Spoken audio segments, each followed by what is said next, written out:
ਉਹ ਗੱਲਾਂ ਬਹੁਤੀਆਂ ਦਾ ਕੋਈ ਮਾਣ ਨਹੀਂ, ਬਿਲਕੁਲ ਉਹ ਨਾ ਕੋਈ ਮਾਣ ਇਸ ਰਿਜ਼ਕ ਕਮਾਈ ਦਾ ਏ। ਕੋਈ ਰੋਜ਼ੇ ਨਮਾਜ਼ਾਂ ਦਾ ਮਾਣ ਨਹੀਂ ਨਾ ਕੋਈ ਮਾਣ ਲਖਾਈ ਪੜਾਈ ਦਾ ਏ, ਤੇ ਨਾ ਕੋਈ ਮਾਣ ਚੰਗਿਆਈ ਬੰਦਿਆਈ ਵਾਲਾ, ਨਾ ਕੋਈ ਮਾਣ ਲਿਬਾਸ ਸਫਾਈ ਦਾ।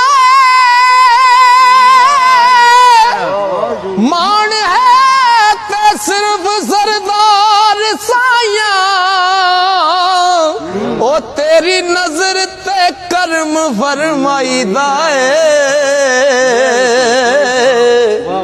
तेरी नजर ते कर्म फरमाईदा।